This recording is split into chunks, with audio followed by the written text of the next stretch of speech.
നമ്മളെല്ലാവരും സേമേഴ്സും മുന്തിരേഴ്സും തിന്നിട്ടുണ്ടാവും. പക്ഷെ അത് ഉണ്ടാക്കണേ കണ്ടില്ല, എല്ലാം ഒരേപോലെയാണ്. സേമിയത്തിന്റെ ഐസിന്റെ അകത്ത് നമ്മളെന്താ അച്ഛൻ്റെ അകത്ത് 2 മുന്തിരി ഇട്ടിട്ടുള്ളൂ. അപ്പം എന്താവും മുന്തിരേഴ്സ് അല്ലെങ്കിൽ സേമിയൻ തന്നെ. അതുപോലെയാണ് കടിഞ്ഞൂൽ കല്യാണം, ജയറാമിന്റെ കടിഞ്ഞൂൽ കല്യാണം സിനിമ, അതേപോലെ തന്നെ കാക്കക്കും പൂച്ചവും കല്യാണം എന്നുള്ള ദിലീപിന്റെ സിനിമ, രണ്ടും ഒരേപോലെ തന്നെ. ഇതിൽ മുന്തിരി ഉണ്ട്, മറ്റുള്ള സേമിയൻ മാത്രം, അത്രേ ഉള്ളൂ. നടന്മാരും മാറ്റുണ്ട്, കാതൊക്കെ ഒരേപോലെ തന്നെ, ഏകദേശം ഒരേപോലെ തന്നെ.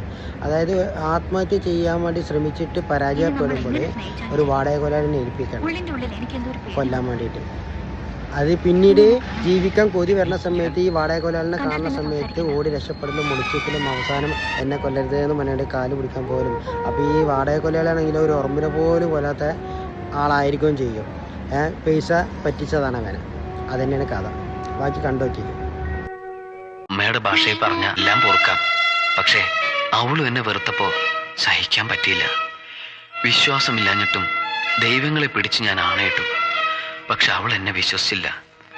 മുറച്ചെറുക്കൻ അരവിന്ദാക്ഷൻ പോലീസുമായുള്ള കല്യാണത്തിന് അവൾ സമ്മതിച്ചത്രേ. നിശ്ചയിച്ചു ഈ വരുന്ന 13-ാം തീയതി.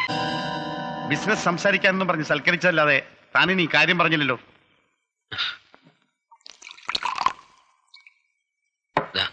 ഇതും കൂടി കാലിയാക്ക്, എന്നിട്ട് കാര്യം പറയാം. താൻ എന്നെ ഫിറ്റാക്കി കാര്യം നേടാൻ നോക്കണോ? അയ്യോ, ഇതൊക്കെ വാസുവേട്ടന്റെ ഒരു സന്തോഷത്തിന് വേണ്ടിയാ. വാസുവേട്ടൻ ഒരാളെ കൊല്ലണം.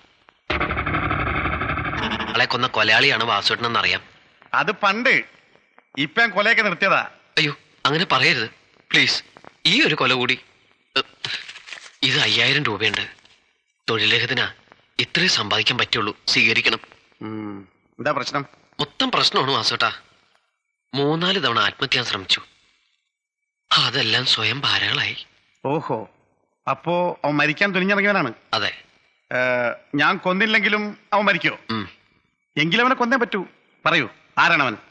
ഞാൻ തന്നെ. കൈ വെടിയരുത് വാസുവേട്ടാ, ഒരുപാട് ഞാൻ പ്രതീക്ഷിച്ചു പോയി. എഴുന്നേൽക്ക്. തന്റെ വികാരം ഞാൻ മനസ്സിലാക്കുന്നു. ഞാൻ കൊല്ലാം. താങ്ക്സ്. ഇപ്പോഴാണൊന്ന് മനസ്സമാധാനായത്. അധോലോക പാരമ്പര്യമുള്ളവർ പ്രതിഫലം പറ്റിയാൽ സ്വന്തം തന്തയുടെ ആയാലും തല. ഞാൻ പറഞ്ഞ ആളാണ്, പണം കൊണ്ടുവന്നിട്ടുണ്ട്.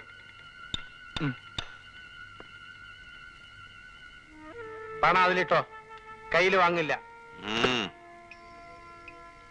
വറ്റി നീട്ടാതെ കാര്യം വേഗത്തിൽ നടത്തണം. ഭാര്യയാണെന്ന് പറഞ്ഞിട്ട് കാര്യമില്ല. സുധാകരന് അവർ തലയിൽ കയറി കിടക്കുന്ന ഒരു ചെകുത്താനാണ്. என்னடா ஆண்டனி, அந்த செட்டியார் அழியனை சரியாக்கி கொடுக்கிறது நம்ம புதன்கிழமைக்கு தானே வச்சது. அது கழியட்டும்.